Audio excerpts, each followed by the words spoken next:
आप सभी देवियों और सज्जनों को सप्रेम सादर साहिब बंदगी और दीपावली की बहुत बहुत ढेर सारी शुभकामनाएं। पिछले दिनों भर्तृहरि वैराग शतक पर सत्संग की चर्चाएं चल रही थी। आज उसी क्रम में आगे पुनः चर्चा की जा रही है। देखो गंगा गिरे स्वर्ग से शिव मस्तक पर, ताओ से गिर जात हिमालय पर्वत ऊपर। पर्वत से भूमाहि ताहु से सिंधु समानी, पग पग अवगति होत रहत जो अस अज्ञानी। ताते अहम न कीजिए अहम बड़ो दुख देत खल, अति दीनहीन निर्माण युत ज्ञान पंथ में रमन भल। अहंकार करना किसी के लिए उचित नहीं है। किसी का अहंकार सदा काम नहीं आता है। थोड़े दिन भले कोई अपने कुछ धन रुपए पैसे शरीर जवानी सुंदरता पद अधिकार पा करके लोगों के सामने अपना दबदबा दिखा दे और किसी का अपमान कर दे, किसी को कटु बोल दे और अपने धन वैभव के मान गुमान में भले फूलता रहे, लेकिन थोड़े दिनों में ये सब नष्ट हो जाता है। अहंकारी आदमी की वैसे ही दशा होती है जैसे गंगा की। जैसे रूपक भर्तृहरि जी इसमें बताते हैं कि बामन भगवान जब पृथ्वी को अपने 3 कदमों से नाप लिए तो उसी समय ब्रह्मा जी ने उनके चरणों को धो करके उस पानी को अपने कमंडल में रख लिया, चरणोदक को, और वही गंगा जल है, वही गंगा जी हैं। पुराणों में ऐसी कल्पना की गई है। और भगीरथी ने अपने उन 60,000 पुरखों को तारने के लिए गंगा को चाहते थे कि गंगा आ जाएं तो हमारे पुरखे तर जाएं। कहा जाता है भगीरथ के बहुत काल पहले ऋषि कपिल मुनि के श्राप से भगीरथ के पुरखे भस्म हो गए थे और वे सब यूं ही ऐसे रह गए, उनकी भस्मावशेष अस्थियां। तो इनके मन में हुआ कि हम अपने उन पूर्वजों की अस्थियों को गंगा में विसर्जित करें ताकि वे गंगा सागर में जा कर के उनकी आत्माओं को संतोष मिले। ये लोक धारणा है ऐसी। तो भगीरथी ने तपस्या किया, ब्रह्मा जी को खुश किया कि आप अपने कमंडल से गंगा को छोड़िए। तो ब्रह्मा जी ने गंगा को छोड़ना चाहा, लेकिन गंगा ने कहा कि मैं जाऊंगा तो कहाँ जाऊं, मुझे कौन संभाल पाएगा। तो भगीरथ ने शिव जी को प्रसन्न किया तपस्या करके। तो शिव जी ने कहा कि ठीक है, ब्रह्मा जी से कहो गंगा को छोड़ें। अब कहा जाता है ब्रह्मा जी स्वर्ग में रहते थे। उन्होंने अपने कमंडल से 2 बूंद पानी गिरा दिया और गंगा हरहरा करके आई नीचे और शिव की जटाओं में उलझ गई। उन्होंने अपनी जटाओं में ही रोक लिया। अब वो उलझी रहीं, बहुत काल तक उसी में उलझी रहीं, उनको रास्ता ही नहीं मिल रहा था आगे बढ़ने का। तो भगीरथी जी ने कहा कि महाराज छोड़िए गंगा माई को। उन्होंने कहा नहीं नहीं, इनको बहुत अहंकार था ना कि मैं जाऊंगी तो धरती को फोड़ फाड़ करके पाताल चली जाऊंगी, थोड़ा और इनको भटक लेने दो। लेकिन फिर उनके अनुनय विनय से शिव जी ने अपने एक बाल को झाड़ दिया तो फिर हरहरा करके गंगा जी निकली वहाँ से और हिमालय पर्वत पर आ गईं। और हिमालय पर्वत से गंगोत्री होते हुए ऋषिकेश आ गईं, ऋषिकेश से हरिद्वार, हरिद्वार से कानपुर होते हुए प्रयागराज और पटना होते हुए आगे जाकर गंगा सागर में समुद्र में लीन हो गईं। और आज समुद्र में जाकर के देखो तो गंगा का कहीं कुछ नामो निशान नहीं है। भर्तृहरि जी कहते हैं कि पग पग अवगति होत रहत जो अस अज्ञानी। जो अज्ञानी लोग मूढ़ हैं, संसार के भोगों में, चीज़ों में और प्राणी पदार्थों में ही अपने मन को रखे हैं और उसी को बहुत कुछ माने हुए हैं, उनकी ऐसे ही दुर्दशा होती है, अवदशा होती है, प्रघटनन होता है जैसे गंगा का। कभी गंगा स्वर्ग में थी और फिर वहाँ से आई तो शिव जी की जटाओं में ही उलझ गई, फिर पर्वत पर आ गईं और फिर जमीन पर आ गईं और बहते बहते अनेक नदी नालों में मिलते हुए पानी उनका गंगा का मलिन होते होते जाकर के समुद्र में अस्तित्वहीन हो गई। इसी तरह हे भाई, अपने प्राप्त प्राणी पदार्थों को पा करके उसका अहम ना करो। अहम किसी का काम नहीं आता है। अहम बड़ो दुख देत खल, या अहंकार रूपी राक्षस दुष्ट सभी प्राणियों को, सभी मनुष्यों को बहुत दुख दे रहा है। इसलिए क्या करना चाहिए? दीनहीन निर्माण युक्त ज्ञान पंथ में रमन भल, विनम्र बन करके, सरल हो करके और अपने कल्याण को ध्यान में रखते हुए सत्संग, सद्गुण, सदाचार और गुरुजनों की संगत में लग करके ज्ञान के रास्ते में लगो और अपनी आत्मा का उद्धार करो। अपने आप को पहचानो कि हम कौन हैं और किसको अपना मान करके उसका अहम कर रहे हैं। जिन जिन चीज़ों का अहंकार होता है वो सब मेरे स्वरूप से बहुत दूर हैं और वो कुछ काम आने वाले नहीं हैं। मेरा जो काम होना है मेरे सद्भावों से होना है, वो अनासक्ति, निर्मोहता, निष्कामता, त्याग और वैराग्य से होना है। और जब ये सद्गुण आते हैं तो अहंकार की कोई बात ही नहीं। इसलिए अहंकार नहीं, बल्कि अपने जीवों को, अपने मन को, अपने जीवन को सद्गुणों से सजाएं, तब काम बनेगा।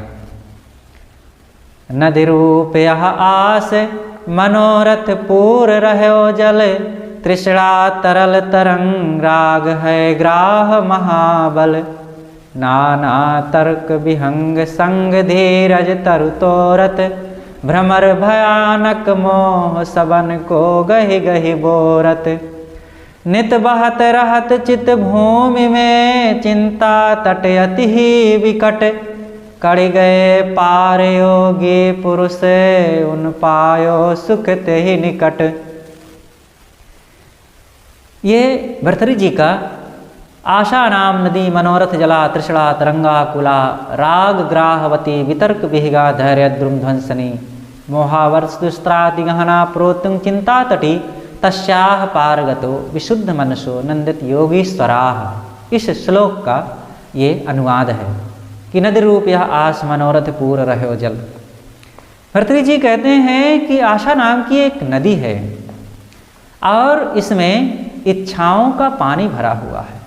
ये नदी सबके अंतःकरण में होकर के बहती है। सदगुरु कबीर ने इसी को बहुत बढ़िया रूपक बीजक में दिया है कि बुझ बुझ पंडित मन चितलाए, कबहीं भरली बहे कबहीं सुखाए, खन उबे खंड उबे खन अवगाह, रतन न मिले पावे नहीं था। ये ऐसी नदी है कि ये कभी क्षण में भर करके बहने लगती है और कभी सूख जाती है। ये मन ऐसा ही तो है, कभी चीज़ों भोगों को प्राप्त करके एकदम उसमें आनंद विभोर हो जाता है और कभी इनकी दुर्दशा को देख करके, इनके बिछड़न और टूटने छूटने की स्थिति को देख करके ये खुद मायूस हो जाता है, टूट जाता है, सूख जाता है। तो भर्तृहरि जी कहते हैं आशा नाम की एक नदी है और इसमें इच्छाओं का जल भरा हुआ है और इस नदी में तृष्णा की बड़ी बड़ी तरंगे उठ रही है और राग है ग्राह महाबल। राग, राग आसक्ति को कहते हैं। तो राग रूपी एक भयंकर जल जंतु इसमें रहता है, मगरमच्छ। मगरमच्छ और घड़ियाल ये दो ऐसे जल जंतु हैं कि ये जिसको पकड़ लेते हैं फिर उनके दांतों से, उनके मुख से कोई छूट नहीं सकता है। इसलिए इसे ग्राह कहा गया। ग्राह जो ग्रहण कर ले, पकड़ ले। तो ग्राह क्या है? ये राग, राग ही।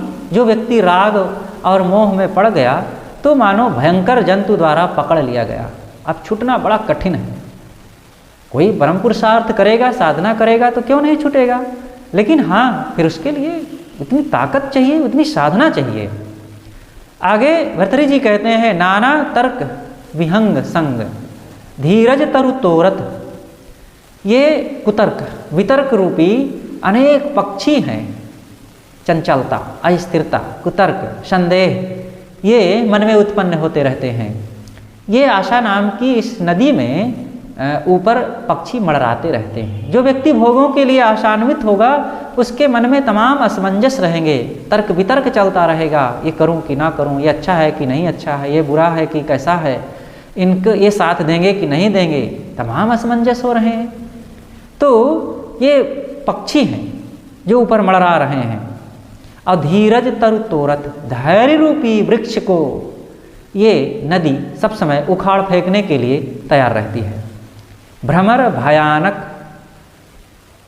भंवर, इस नदी में मोह रूपी भ्रमर भयानक मोह, तो मोह रूपी भयंकर भंवर उठ रही है। भंवर में पड़े हुए व्यक्ति जल्दी से निकल नहीं पाते, बल्कि उसमें घूम घूम करके डूबते हैं। ऐसे ये मोह है। ये जिन नर नारियों को अपने पुत्र, धन, घर, शरीर, पद आदि के लिए मोह हो गया, तो उसी को पाने के लिए, उसी को बढ़ाने के लिए, अधिक अधिक संपन्न करने के लिए मोह के भंवर में बारंबार डूबते हैं। और ये मोह सबको पकड़ पकड़ करके डुबाता है। अरे वो क्या डुबाता है? आदमी अपनी मोह की मूर्छा वश खुद डूबता है। नित बहत रहत चित भूमि में, चिंता तट अति ही विकट। और ये नदी बहती कहाँ है? कहीं बाहर तो है नहीं, किसी मैदान में बह रही हो, मैदान में ना हो तो पहाड़ों पर बह रही हो, ना पहाड़ों पर और ना मैदानों में। ये नदी मनुष्य के चित्त रूपी भूमि में बहती है। हमारा चित्त भी तो एक भूमि है, और ये आशा नाम की नदी वहीं पर बहती है, जिसमें हम खुद उसी में निरंतर उतराते हैं, डूबते हैं, बहते हैं। चिंता तट अति ही विकट, इस नदी के चिंता के दो तट हैं जो बड़े भयंकर हैं। कढ़ गए पार योगी पुरुष, उन पायो सुख ते ही निकट। इस नदी से पार वही हो पाता है जो योगी पुरुष हैं। योगी पुरुष का मतलब जिन्होंने अपने मन इंद्रियों को वश करके साधना किया और स्वरूप का बोध प्राप्त किया, तो वही इससे पार होते हैं। नहीं तो ये नदी सबको पकड़ पकड़ करके मानो डुबा रही है। देखते नहीं है संसार में इन प्राणी पदार्थों के लोभ, मोह तथा आसक्ति में पड़ करके ही तो सारे दुख भोग रहे हैं। तो ये नदी में ही बह रहे हैं। ये संसार एक भाव सागर है, इच्छाओं कामनाओं का पानी जिसमें भरा हुआ है, और राग द्वेष के जल जंतुओं द्वारा सब चबाए जा रहे हैं। रात दिन तृष्णा, कामना, चिंता, आसक्ति, पीड़ा की व्यथा से सब व्यथित है। लेकिन जो साधना करके अपने स्वरूप का बोध प्राप्त किया और संसार से नैराश्य भाव अपना लिया, वो उससे पार हो जाता है। ऐसो मैं संसार में सुन्यो न देखो धीर, विषया हथनी संग लगो मन गज बांधे वीर। भर्तृहरि जी कहते हैं कि संसार में मैंने ऐसे व्यक्ति को ना देखा है ना सुना है जो विषय हथनी के पास लगे हुए मन हाथी को पकड़कर बांध ले। इससे यह लगता है कि उनके मन में यह मन को कोई बांध ना सका, लेकिन ऐसी बात नहीं है। इस मन को कोई नहीं बांध सका है, ऐसा नहीं है। बांधने वाले, मन को वश करने वाले बहुत लोग हुए हैं, एक से एक योग्य पुरुष हुए हैं। अरे ये बात जो भाव की तरंग में आकर के कह दिए हैं भर्तृहरि जी कि कोई अपने मन को रोक नहीं पाया, भर्तृहरि जी खुद रोके हैं। स्वयं अपने पूर्व के जीवन में महाविलासी और कामासक्त थे अपनी पत्नी में, लेकिन जब उनको ठोकर लगी और बात समझ में आई कि ये काम वासना भवसागर है और इसमें रह करके कभी भी यहाँ तृप्ति नहीं मिल सकती है, शांति नहीं मिल सकती है, बल्कि दिन दूना रात चौगुना ये काम वासना की इच्छाएं और संस्कार और बढ़ बढ़ करके और मन की ज्वाला बढ़ती जा रही है। और उन्होंने जब त्याग दिया तो अखंड वैराग्यवान हो गए। गोस्वामी तुलसीदास जी के लिए कहा जाता है कि वे अपनी पत्नी में अत्यंत आसक्त थे। एक दिन भी, एक रात भी वे नहीं रह पाते थे उसके बिना।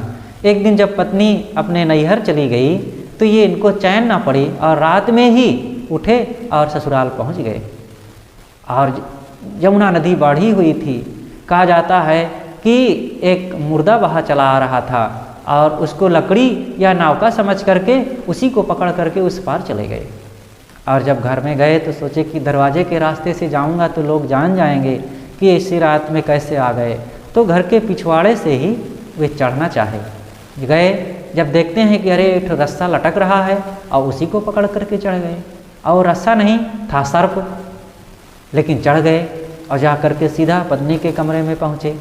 वो देख करके अचानक दंग रह गई, अरे इस रात में और बरसात के दिन में कैसे आ गए। उन्होंने कहा कि प्रिय, तुम्हारी याद में मैं कुछ भी कर सकता हूँ और तुम्हारे बिना वहाँ मुझे चैन नहीं, इसलिए आ गया अनेक कठिनाइयों को सहते हुए। तब उनकी पत्नी ने कहा, धिक्कार है तुमको। छी छी करते हुए उन्होंने कहा कि मेरे इस हाड़ चाम में तुम्हें जितना प्रेम है, जितना तुम मुझ में आ सकते हो और इतनी लगन है तुम्हारी, इतना ही प्रेम अगर राम में होता तो तुम्हारा तो बेड़ा पार हो गया होता। बस ये तो एक शब्द ही काफ़ी होता है वीर पुरुषों के लिए। जो व्यक्ति जितना अधिक किसी तरफ आसक्त होगा, अगर उसको ज्ञान हो जाए, विचार हो जाए, बोध हो जाए, तो उतना ही तेजी से वो सारी आसक्ति को तोड़ करके अनासक्त होकर ज्ञानी और वैरागी हो सकता है। और गोस्वामी जी को अपनी पत्नी की ये बात लग गई और वो तुरंत उल्टे पांव वहाँ से लौट पड़े और अब उनकी दुनिया दूसरी हो गई। अब वैराग की धुन में वे रहने लगे और फिर घर ना जा सके और साधना करते हुए ज्ञान, बोध, वैराग और राम भजन में फिर लीन हो गए। अब उनका राम भजन अपने ढंग से था। उन्होंने परोक्ष राम को अपना इष्ट मान करके और उन्हीं की उपासना में रहे और उसी के लिए उन्होंने अपने सारे काव्य रचनाएँ किया।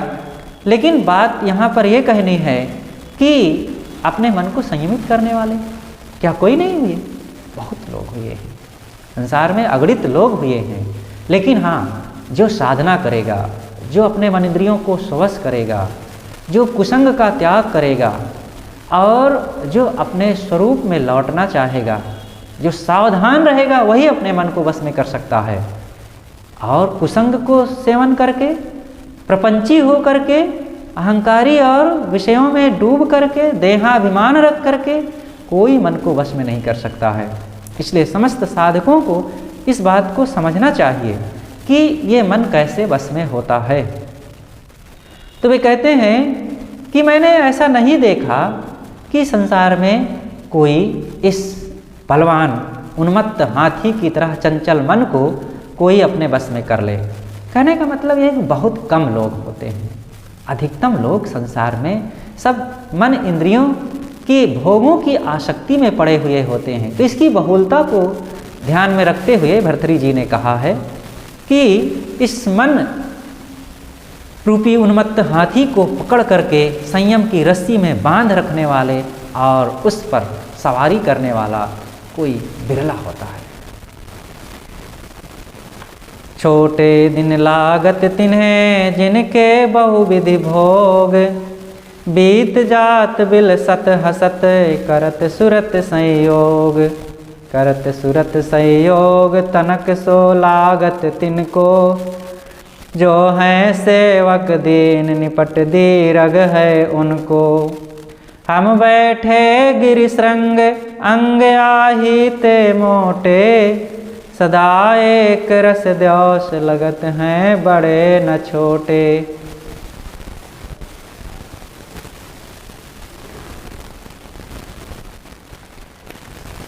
भर्तृहरि जी कहते हैं कि छोटे दिन लागत तिन्हें जिनके बहुविधि भोग, जिनके पास अनेक प्रकार की खाने पीने, पहनने, ओढ़ने और गाने बजाने की और रहने बसने की सारी सुविधाएं हैं, तो वो अपनी इन सुविधाओं में राग रंग करते हुए भोग विलास में पड़े पड़े अपने दिन को बड़े आनंद से मौज शौक से बिता रहे हैं और उनके दिन छोटे लग रहे हैं।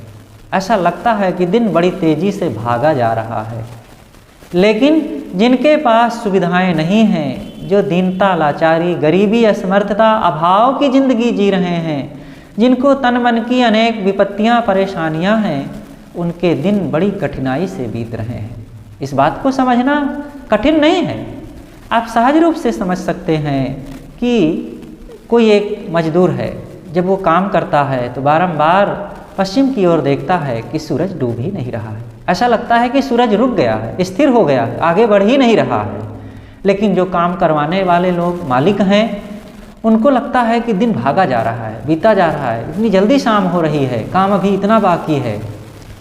तो जो चाहते हैं कि दिन बीता जा रहा है, निश्चित है वे समय और परिस्थितियों से त्रस्त हैं, परेशान हैं। उनको लग रहा है कि जो कहते हैं कि दिन बीते जा रहे हैं, उनके जीवन में अनुकूलताएं हैं, इसलिए उनको लगता है कि बड़ी जल्दी जल्दी दिन बीत रहे हैं। लेकिन जिनके लिए दिन बड़े दूभर हो रहे हैं, जल्दी बीत नहीं रहे हैं, समय नहीं कट रहा है, निश्चित है उनके जीवन में अभाव और दुख तकलीफें हैं। लेकिन ये दुख तकलीफ मिटेगी कैसे? क्या केवल चीज़ों के मिल जाने से, सुविधाओं के मिल जाने से, घर द्वार के मिल जाने से, खाने पीने को मिल जाने से ये कहा जा सकता है कि इनका दुख पूरी तरह से मिट गया है? ऐसी बात नहीं। ये शरीर की सुविधाएं हो गई हैं कुछ, और इन शारीरिक सुविधाओं में ही अटक कर रुक जाने वाला व्यक्ति थोड़े दिनों में तो ये सुविधाओं को भी गंवा बैठेगा। और फिर जब तकलीफ़ें आएंगी, रोग आएंगे, बुढ़ापा आएगा, असमर्थता आएगी, अकेलापन आएगा, तब उस समय किसके सहारे समय काटेंगे? उस समय तो फिर रोना पड़ेगा, पश्चाताप करना पड़ेगा। इसलिए भाई पहले से अपनी वो तैयारी करो। ये सारे संगी साथी, ये सारी चीज़ें काम नहीं आएंगी, और आपका साथ देने वाले आज, आगे, बुढ़ापा में और इस जीवन के बाद भी आपके सद्गुण, आपके सदाचार और आपके सद्कर्म ही काम आते हैं। इसलिए उन्हीं की कमाई करो पहले से, क्योंकि आज अगर वो कर्म करके, वो साधना संयम अपना करके जब उस धन की कमाई किए रहेंगे, वो सद्बुद्धि प्राप्त किए रहेंगे, तब उस असमर्थता और अभाव में, शरीर की कमजोरियों में भी तो वो काम कर सकेंगे और उसको बनाए रख सकोगे, और उसी पूंजी के आधार पर कुछ साधना कर सकोगे। लेकिन जो पहले से सावधान नहीं होगा, साधना नहीं करेगा, अपने अंदर सद्बुद्धि ही नहीं लाया रहेगा, तो उस असमर्थ स्थिति में किस पूंजी पर, किस बेस पर काम करोगे? क्योंकि तो बुद्धि ही विपरीत है पहले से, तो फिर मन ही नहीं लगेगा, न सत्संग में, न साधना में, न संतों के पास। कोई संतों के पास बैठता है तो निश्चित है उसके अंदर में कुछ ना कुछ पुण्य प्रताप है, कुछ सद्बुद्धि है, कल्याण की कुछ बीज है, तभी वो संतों के पास बैठ रहा है। नहीं तो ऐसे ही मन नहीं होता है। ऐसे ताश खेलने वालों के पास, जुआ खेलने वालों के पास, शराब पीने वालों के पास लोग बैठ लेंगे, गप्पबाजों के पास बैठ लेंगे, प्रपंच में मन लग जाएगा। लेकिन साधक संतों के पास बैठना बहुत कठिन है, क्योंकि मन ही नहीं लगता है, वो कुसंग लगता है। कैसे ये मनहूस लोग जो ना खाने पीने के लिए, ना देखने सुनने के लिए, ना भोगों के लिए, कोई इन सब में इनको इंटरेस्ट नहीं, और हमको भी ऐसे बना देंगे। इसलिए ऐसे लोगों से ये लोग दूर होते हैं। भर्तृहरि जी कहते हैं कि जिनके पास चीज़ों का अभाव है, उनके दिन बीतना बड़ा कठिन लगता है। लेकिन जिनके अंदर, जिनके पास सारी अनुकूलताएं हैं, सुविधाएं हैं, उनके दिन बीते जा रहे हैं। लेकिन वे कहते हैं कि हम बैठे गिरिशृंग अंग या ही ते मोटे, हम तो पर्वत की उच्च शिखर मालाओं पर बैठे हुए हैं, और हमारे अंग इसीलिए मोटे हैं। ऊपर बैठे हैं का मतलब हम सात तरफ से निष्काम हो करके, अपने मन को समेट करके, किसी की इच्छा कामना ना रख करके हम साधना में हैं, इसीलिए हमारे अंग मोटे हैं। अंग मोटे होने का मतलब हम बलवान हो गए हैं, हमारे अंदर कोई द्वंद्व नहीं, कोई चिंता नहीं, कोई भय नहीं, कोई शोक नहीं, इसलिए हम बलवान हैं। और यही सच्ची ताकत है, यही सच्चा बल है। सदा एक रस देवश लगत हैं बड़े न छोटे। अब तो हमारे लिए दिन एक समान लगते हैं, न कोई दिन छोटे हैं और न कोई बड़े हैं, सब समय बराबर है। विद्या रहित कलंकिता ही चित में नहीं धारे, धनोपजायो ना सदा संगे सुखकारी। मात पिता की सेवा शुश्रूषा नेक नकीनी, मृगनयनी नौ नारी अंग भर कबहु नलीनी। यों ही व्यतीत की नो समय ताकत डोलो काक जो, ले भजो टूक पर हाथ ते चंचल चोर चलाक जो। भर्तृहरि जी कहते हैं कि विद्या रहित कलंक ताहि चित में नहीं धारी। मैंने कलंक रहित विद्या को अपने मन में नहीं बसाया। कलंक रहित विद्या। सारी विद्याओं में दोष है, चाहे जितना इंग्लिश पढ़ लो, गणित पढ़ लो, विज्ञान पढ़ लो, और भी अनेक प्रकार की कलाएं विद्याओं को पढ़ लो, लेकिन उसमें निर्दोषता नहीं है। कहीं ना कहीं किसी ना किसी ढंग से दुख उसके पीछे लगा ही रहता है। भर्तृहरि जी कहते हैं कि मैंने कलंक रहित विद्या को मैंने नहीं पढ़ा। धन उपजायो नाहि सदा संगी सुखकारी। मैं बहुत धन कमाया, धन उपजायो नाहि सदा संगी सुखकारी। मैंने ऐसे धन को नहीं कमाया कि जो मेरे साथ सदैव रह सके और मुझे सुख पहुंचा सके। बस तुच्छ रुपए पैसे ही कुछ कमाता रहा, लेकिन वो भी साथ न दिया, वो भी काम न आया।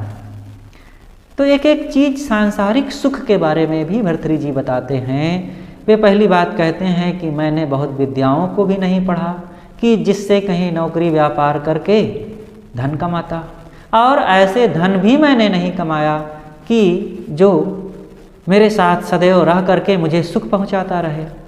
और मैंने माता पिता की सेवा करके और उनके दुखों में काम आकर के सब प्रकार से उनकी रक्षा भी मैंने नहीं किया कि जिससे माता पिता के उन उपकारों को, उस कर्ज को चुका सकूं, वह भी नहीं किया। और ना संसार के उन भोगों को भी भोग सका। मृगनयनी नव नारी अंग भर कबहु न लीन्ही। मृगनयनी, मृगनयनी का मतलब जिसकी आंखें मृग की तरह हो, भोली भाली कोमल सूरत वाली, वो है स्त्री। भर्तृहरि जी महाराज एक पुरुष साधक थे, और पुरुषों का मन स्त्रियों की ओर आकर्षित होता है, और तभी आकर्षित होता है जब उनके मन में बेवकूफ़ी होती है। और बेवकूफ़ी का मतलब है कि स्त्री की भोली भाली सूरत बड़ी मृगनयनी जैसे लगती है, और फिर उधर आकर्षित होता है। आकर्षण की चीज़ नहीं है।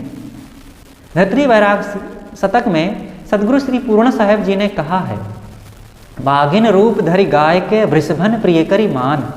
सुख की बेड़ी आही है विश्वासघातनी जान। देखिए ये वैराग शतक है।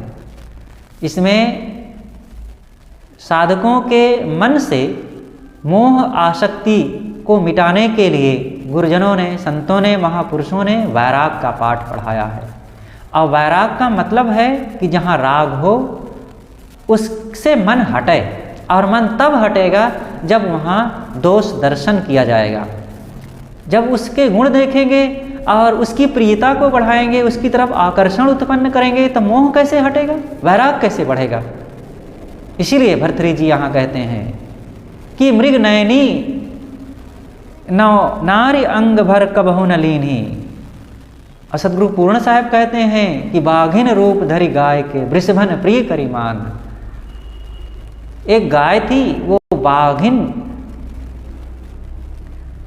एक बाघिन थी, वो गाय का भेष बना करके, गाय की खोल को पहन करके आई और गांव में घूमने लगी। अब वृषभन प्रिय करीमान, ये वृषभ लोग, वृषभ कहते हैं बैल को, ये बैल लोग उस गाय को गाय समझ करके उसकी तरफ आकर्षित होने लगे। लगती थी गाय वो, लेकिन थी वो बाघिन। और जैसे ही बैल उधर आकर्षित हुआ, वो अपने मूल रूप में आकर के और उस बैल को चीर फाड़ के खा गई। बस हो गए, काम तमाम। सुख की बेड़ी आही है विश्वासघातनी जान। सुख, सुख दिखता है, नवयुवक को नवयुवती में सुख दिखता है, लेकिन तब पता चलते हैं जब शादी के 4-6 साल बीत जाते हैं, 2-4 बच्चे हो जाते हैं, ज़रूरतें पूरी नहीं होती है, पत्नी अब खाँव खाँव करने लगी है बड़ी बड़ी आँखें दिखाते हुए, और अब उनको आकाश के तारे दिखते हैं। गुजारा कैसे हो, पत्नी का मुँह कैसे सीधा रहे, बच्चों को कैसे पढ़ावें, उनकी दवाई कैसे लावें, और अपने तन पर कपड़े कैसे आवें, घर कैसे चले, माता पिता की सेवा कैसे हो, मकान कैसे बनवावें, खेती कैसे करें। बड़ा संसार बड़ा विकट है। इसलिए कोई कल्याण चाहे साधना करना चाहे, दुखों से पूर्ण निवृत्ति चाहे, तो विवाह की झंझटों से बचे। अरे व्यवहारिक सुख के लिए भी बचने की जरूरत है। महर्षि कार्ल मार्क्स ने कहा है कि कोई अगर समाज की सेवा करना चाहता है तो ये शादी विवाह की झंझट में ना पड़े तो अच्छा है, क्योंकि वो भुक्तभोगी थे, वो महान समाज सेवक थे, समाज के लिए उन्होंने बहुत काम किया है, लेकिन शादीशुदा थे और विवाह के चक्कर में पड़े तो 2-3 बच्चे हो गए और अब बच्चों की परवरिश नहीं कर पाते थे तो बहुत कई बार टूट जाते थे, मायूस होते थे, क्या करूं, कहाँ से लाऊं। अब एक तरफ समाज का काम भी करना था, उधर इतना व्यस्त रहते थे, अब इधर परिवार को देखते थे। कई बार तो उनके एक बच्चे का शरीर बिना दवाई के छूट गया था, दवाई नहीं करवा सके, बीमार हो गया था। यूं ही व्यतीत कीन्हो समय, ताकत डोलो काक ज्यों। मैं ऐसे ही अपने समय को बिता दिया जैसे कौवा, चंचल कौवा होता है, इधर उधर चकर मकर ताकते और कुछ खाने देखने और सुख पाने के लिए देखता रहता है, चंचल बना। और किसी के हाथ से रोटी का टुकड़ा कहीं छीन झपट लिया तो थोड़ा सा खा लिया, बस। ऐसे ही संसार के भोगों के लिए मैं ताकता रहा और इधर उधर कहीं टुकड़ा का सुख मिल गया और उस टुकड़े से कहीं शांति मिलती है। जग असार दुख जान करे, उर से करुणापूर, शिव पद रक्षक जान निज प्रेम मगन मन चूर। शरद चांदनी रैन कहाँ, कोई पवित्र वन लीन, कब धो बैठ बिताए हों जग बंधन से हीन।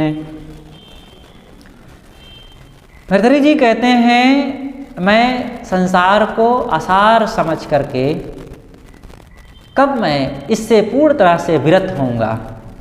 संसार असार है।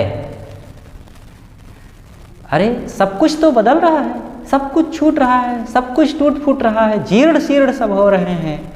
इन मकानों को देखो, एकदम नया बन करके रंग पोत करके जब सजा करके तैयार किया जाता है और थोड़े ही दिनों बाद कहीं दाग लगना, कहीं दरार आना, कहीं चटकना फटकना शुरू हो जाता है। असारता उसकी दिखने लगी। एक बच्चा अभी होनहार किशोर है, चमकता है, फूले फूले गाल, सुंदर फुदकता है, दमकता है और भोली आँखें, लेकिन थोड़े दिनों में जवान हो जाता है। अब उतना आकर्षण नहीं रह गया, अब मोटी मोटी कुछ नसें दिखने लगती हैं, आँखें कि वो लावण्य नहीं रह जाता है और चेहरे पर दाढ़ी मूछ आ जाते हैं। और जैसे ही 30-35 का हुआ तब तो बुढ़ापा झलकने लगता है और 40-50 का होते होते तो बाल वाल बहुत पक जाते हैं और त्वचा में रुखड़ापन आ ही जाता है और 60-70 को तो फिर कहो ही मत। तो ये आसार नहीं है। जिन रिश्तों को देख रहे हो कि कहीं बड़ा आनंद है, वही में कल क्लेश शुरू हो जाता है। जिन बाल बच्चों को बहुत प्यार करते हो, मेरा लल्ला, मेरा भैया, मेरा बप्पा, मेरा दद्दा, मेरा राजा कह करके उनको खिलाते थे, आज वही सीधे मुख बात नहीं करते हैं अथवा दूर चले गए हैं, आज आपसे वो मिल ही नहीं पा रहे हैं, आप उनके मोह में केवल लटके रहिए बस। तो संसार पूरी तरह से असार है। भर्तृहरि जी कहते हैं, इस असार संसार को मैं असार समझ करके कब इससे पूरी तरह से विरत होऊंगा और उर करुणा से पूर्व मेरे हृदय में इन तमाम संसार के जीवों के लिए, मनुष्यों के लिए करुणा हो, प्रेम हो, किसी को कोई दुख ना हो, सब सुखी बने और मेरा मन भी सुखी शांत बने। पूरी तरह से करुणा भाव जगना चाहिए और करुणा भाव तभी होगा जब पूर्ण पवित्रता होगी। शिव पद रक्षक जान निज, अपने निज स्वरूप को ही मैं शिव पद, आत्म पद, कल्याण पद समझ करके प्रेम मगन मन चूर, मैं रात दिन उसी के प्रेम में मगन रहूं और फिर उसी प्रेम मग्नता में समाधिस्थ होकर के मन को मैं चूर चूर कर डालूं, क्योंकि यही मन मेरा मुझे परेशान कर रहा था, भोगों की तरफ आकर्षित करके दुख दे रहा था, तो इस मन को मैं मिटा डालूं। शरद चांदनी रैन कहा, कोई पवित्र वन लीन, अब तो ऐसा लगता है कि शरद ऋतु की चांदनी हो और रात्रि का समय हो और मन को पवित्र करके किसी एकांत वन स्थल में पहुंच करके ध्यान साधना में लीन हो जाऊं और कुछ नहीं चाहिए। कोई न हमारो जगत में ना हम काहू के मीत, सत्संगति प्रताप बल रहे मोह गढ़ जीत। रात दिन मेरे मन में यही ध्वनन होता रहा है, मेरा कोई नहीं, मैं किसी का नहीं हूँ। बस सत्संग के प्रताप से सत्संग में जा कर के गुरु ज्ञान सीख करके मैं इस मोह रूपी किला पर पूर्ण विजय प्राप्त करूं। कब धो बैठ बिताई हो जग बंधन से हीन।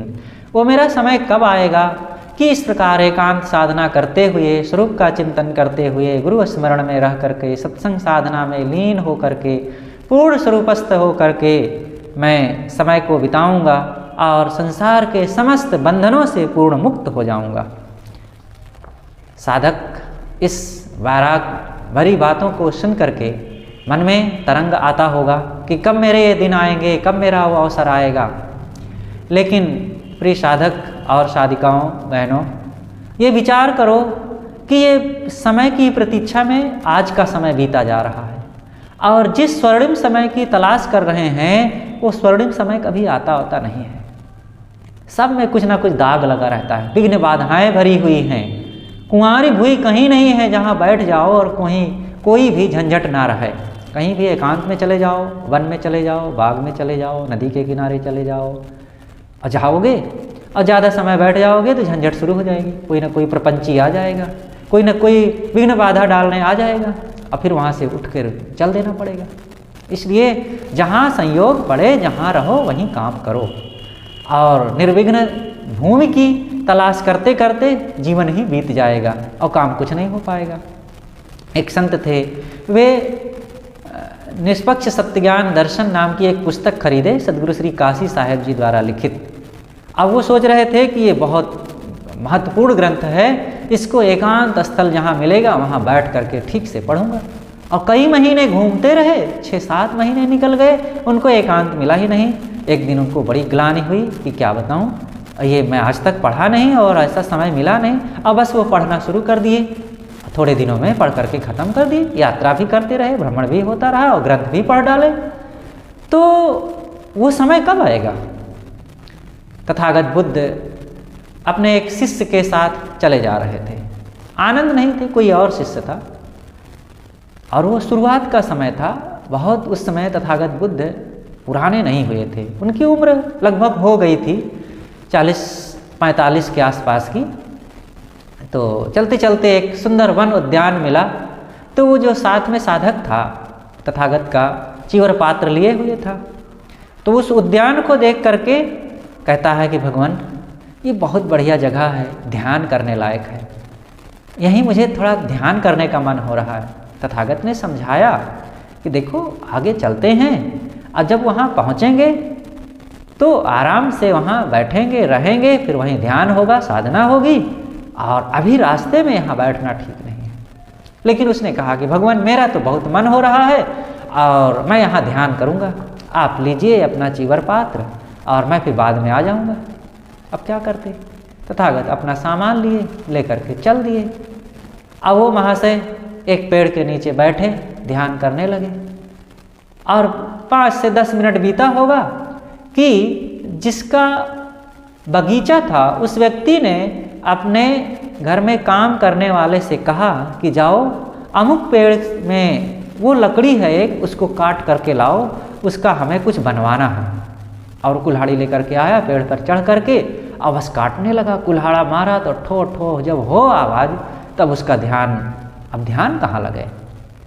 तब वो उठा और बहुत नाराज हुआ, कहता है तुमको यहीं काटना था पेड़, जा करके अलग कहीं काटो। तो उसने कहा कि महाराज मालिक ने जिस पेड़ को काटने के लिए कहा था उसी को तो काटूंगा, आप ही जाइए कहीं अलग ध्यान कीजिए। और फिर वो बड़बड़ाता हुआ चल दिया। साधु गया तथागत के पास, उन्होंने पूछा कि ध्यान कराए? कहा अरे महाराज क्या ध्यान किया, वहाँ जैसे ही ध्यान में बैठा हुआ करके ऊपर पेड़ पर चढ़ करके पेड़ डाली काटने लगा, बहुत विघ्न हुआ। कहा भैया मैं इसीलिए तो कह रहा था कि चलो ये जहाँ तहाँ कहीं बैठ करके ध्यान करने लगना ये कोई समझदारी नहीं। कहने का मतलब गुरु आज्ञा में रहो, बिना बड़ों के निर्देश आदेश का पालन किए, बिना उनके प्रति भक्ति श्रद्धा रखे मनमानी कोई ध्यान करेगा, कहीं भी बैठ जाएगा, ध्यानवान नहीं होगा, वो मन के कूड़े कचड़े को उठाएगा, धरेगा और अपने जीवन को और खतरों में डाल देगा। इसलिए सदैव नियम से रहो, गुरु संतों की संगत में रहो और किसी के आधार में रहो और साधना सत्संग और बड़ों के आज्ञा में रह करके ही जीवन को कल्याण की तरफ आगे बढ़ाया जा सकता है। इसी तरह वो घटना याद आती है गैवानंद की चिट्ठी। गोरखपुर से कल्याण नाम की एक पत्रिका निकलती थी, तो उसमें गैवानंद की चिट्ठी नाम से एक संदर्भ होता था। तो गैवानंद एक वेदांती संत थे, वो आसाम के जंगलों में गए थे घूमने के लिए। वहाँ जब गए तो देखे एकांत स्थल है, बहुत बढ़िया घूमने रहने की जगहें हैं और झरने भी हैं और कई चीज़ें हैं। अच्छा लगा उनको और उन्होंने अपने साथियों को लिखा कि कोई साधना करना चाहे, ध्यान करना चाहे, एकांतवास करना चाहे तो आसाम के ये जंगल बहुत अच्छे हैं, यहाँ पर किसी प्रकार से कोई विषम परिस्थिति नहीं है, आ जाए यहाँ ध्यान कर सकता है। लेकिन हाँ आवे जब तो आते समय एक कुदार लेते आवे, क्योंकि यहाँ खाने के लिए फल नहीं है। कुदार लाओगे तो खोद करके और बीज भी साथ में लाना पड़ेगा, तो बीज डाल दो तो कुछ लौकी, कोहड़ा, कद्दू, तोरई आदि हो जाएगा, तो सब्जी के काम आ जाएगा। लेकिन साथ में कुल्हाड़ी भी लेते आना, ताकि पेड़ों की लकड़ियाँ काट करके उसमें बाड़ लगाना पड़ेगा। जंगली जानवर आते हैं, वो चर जाएंगे, खा जाएंगे। और एक घड़ा भी लेते आना, झरने से पानी ला करके सींचना पड़ेगा, नहीं तो सूख जाएगा। माचिस लाना, ताकि आग जला करके समय से भोजन पकाना पड़ेगा और रात में जंगली जानवरों को भगाने के लिए भी वो काम आएगा। नहीं तो हाथी आकर के झोपड़ी चर जाएंगे, झोपड़ी बनाना पड़ेगा। और पानी ला करके दूर से झरने से नहाना पीना पड़ेगा। जानवरों का भय सदैव बना रहता है। अब वो प्रपंच लिखे कि ये लेते आना, वो लेते आना, ये करना पड़ेगा, ये भय है, ये खतरे हैं, ऐसे रहना है, तब वहाँ ध्यान होगा। अरे ध्यान करना है अपने एकांत स्थल में, कमरे में, आसन पर, आश्रम में, गुरुजनों, गुरु भाइयों और परिवार के साथ रह करके भजन करो, साधना करो। और कभी समय अवसर आ जाएगा तो नदी के किनारे भी चले जाना, पर्वत की कंदराओं में भी चले जाना, वहाँ भी थोड़ा रह लेना। लेकिन ये पिनक में आकर के कोई कहे कि नहीं मैं वहाँ जा कर के ध्यान करूँगा तब मेरी स्वरूप स्थिति होगी, और फिर वहाँ नहीं रहोगे तो नहीं ध्यान करोगे। इसलिए नियमित और एक रस हमारी साधना चलनी चाहिए, कहीं भी रहें। सदाबहार साधना जिसकी होती है, सब समय देश काल निरपेक्ष जो अपने मन को देखता, परखता, समझता और निरीक्षण करता रहता है, वही साधक आगे बढ़ पाता है। इसलिए भर्तृ जी कहते हैं, कबधो बैठ बिताई हो जग बंधन से हीन। मैं भला कब ऐसी मन की दशा को अपना करके एकांत में स्वरूप स्थिति की साधना करूँगा और सारे अपने मन के बंधनों को मिटा करके आत्मस्थित होऊंगा। तुम धन में संतुष्ट हमऊ हैं वृक्ष वकलते, दो उभय समान नयन मुख अंग सकलते। जाने जात दरिद्र बहुत तृष्णा है जिनके, जिनके तृष्णा नाही बहुत संपत्ति है तिनके। तुम ही विचार देखो दृगन को निर्धन धनवंत को, युत पाप कौन निष्पाप को असंत अरुसंत को। तुम धन में संतुष्ट हमहु हैं वृक्ष वकलते, दो भय समान नयन मुख अंग सकलते। जाने जात दरिद्र बहुत तृष्णा है जिनके, तिनके तृष्णा, जिनके तृष्णा नाही बहुत संपत्ति है तिनके। तुम ही विचार देखो दृगन को निर्धन धनवंत को, युत पाप कौन निष्पाप को असंत अरुसंत को। भर्तृ जी कहते हैं कि तुम धन में संतुष्ट हो, वे राजाओं को संबोधित करते हुए कहते हैं कि ये राजा लोग राजकाज पा गए, थोड़ा सा खजाना पा गए, थोड़ी सी जागीर पा गए और बस बाहरी वैभव को पा गए, उसी में संतुष्ट हो गए और की तृष्णा तो उनको खाए ही जा रही है, लेकिन उनका उद्देश्य यही है कि हमारे पास ये है और ऐसा राजकाज, ऐसा धन संपत्ति है।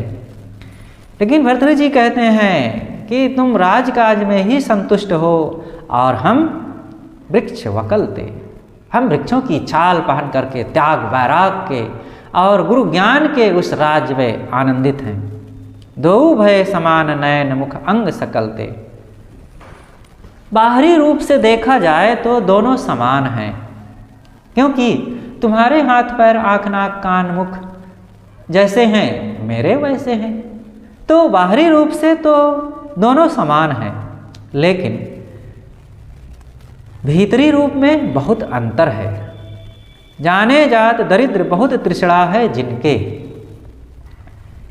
ज्ञान की दृष्टि से देखा जाए तो विवेकियों ने कहा है कि जिनके मन में तृष्णा है, जिनके मन में भोगों की लालसा है और की इच्छा है, प्राप्त प्राणी पदार्थ उनके लिए सदैव कम लगते हैं, तो भर्तृहरि जी कहते हैं कि वे बड़े दरिद्र हैं,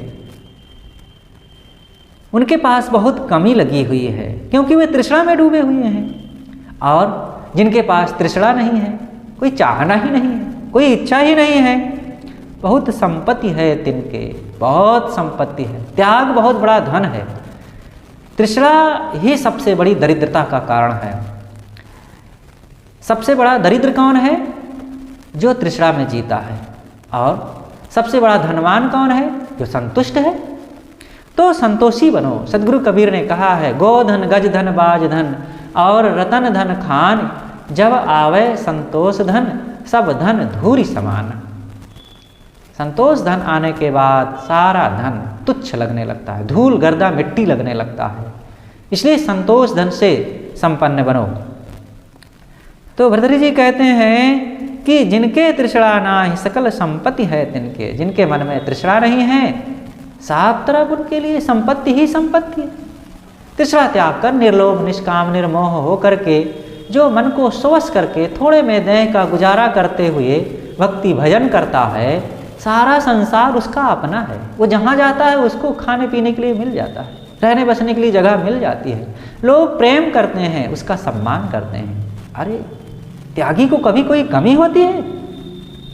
ये तो अनुभव की बात है। जो कोई त्याग करता है वही संपन्न हो जाता है, और जो कोई लोभ करेगा वही दरिद्र बना रहेगा। क्योंकि लोभी चाहता है, और चाहने से दुनिया के लोग उससे दूर होते हैं, भागते हैं, कहीं हमारी चीज़ों को न चाहने लग जाए। लेकिन जो त्यागता है उससे सब लोग निर्भय हो जाते हैं और कहते हैं, अरे भाई ये तो कुछ चाहते ही नहीं है, लेकिन इनको ज़रूरत है शरीर के लिए, तो थोड़ा सा दे दो महाराज, ये हमारी चीज़ थोड़ा ले लो, थोड़ा सा रुपया ले लो, क्योंकि जीवन निर्वाह कर जीना है आपको, तो दे देते हैं लोग। देखो, त्याग से अपने आप जीवन निर्वाह की चीज़ें मिल जाती हैं, और जो चाहता है तो निर्वाह के लिए भी नहीं मिलता है। बड़ा भाग दौड़ करके आपाधापी करके कुछ होता है।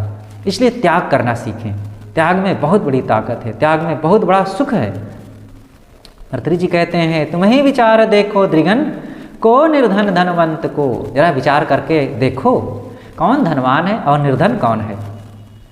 तुम पाप युक्त हो, क्योंकि इच्छा कामना में लिपटे हुए पाप युक्त हो, और जो इच्छाओं को त्याग कर दिया वो निष्पाप है।